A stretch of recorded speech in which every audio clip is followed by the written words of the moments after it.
This video is an excerpt from the video presentation, The Christian's Guide to Effective Praise and Worship. Please share the video if you have found it edifying, and subscribe for more. Thank you. Alright, so, as we can see, the word of the Lord is the Lord, and is almighty, infinite, and eternal. Whatever the Lord speaks will never pass away. Now, human beings are made in the image of the Lord. The Lord has generally given the human race the ability to speak and pronounce words. He has also given our words power. Of course, not as much as his, but he has allowed our words to have some sort of power. Let us take a look at the power of the words that we speak and instructions on how we should use our words. Proverbs chapter 18, verse 21. Death and life are in the power of the tongue, and they that love it shall eat the fruit thereof. Matthew chapter 12, verses 36 through 37 says, But I say unto you, that every idle word that men shall speak, they shall give account thereof in the day of judgment. For by thy words thou shalt be justified, and by thy words thou shalt be condemned. Proverbs chapter 12, verse 18 says, There is that speaketh like the piercings of a sword, but the tongue of the wise is health. Colossians chapter 3, verse 8 says, But now ye also put off all these, anger, wrath, malice, blasphemy, filthy communication out of your mouth. James chapter 1, verse 26 says, If any man among you seem to be religious, and bridleth not his tongue, but deceiveth his own heart, this man's religion is vain.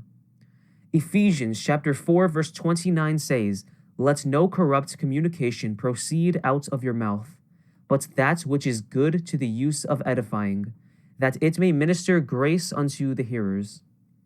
Proverbs chapter 13, verse 3 says, He that keepeth his mouth keepeth his life, but he that openeth wide his lips shall have destruction. Proverbs chapter 15, verse 1 says, A soft answer turneth away wrath, but grievous words stir up anger. Proverbs chapter 15, verse 4 says, A wholesome tongue is a tree of life, but perverseness therein is a breach in the spirit.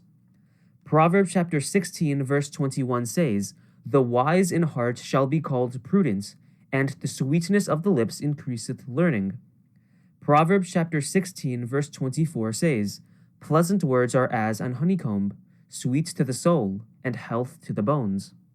Psalm chapter 19, verse 14 says, Let the words of my mouth and the meditation of my heart be acceptable in thy sight, O Lord, my strength and my redeemer. Romans chapter 10, verses 9 through 10 says, That if thou shalt confess with thy mouth the Lord Jesus, and shalt believe in thine heart that God hath raised him from the dead, thou shalt be saved. For with the heart man believeth unto righteousness, and with the mouth confession is made unto salvation.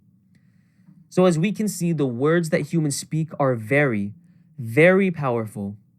We should not use our words to cause destruction, and we should not use our words idly.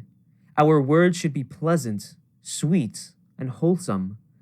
So as you can see, we can do great harm with our words to each other and ourselves, or we can do great edification to ourselves and others with our words.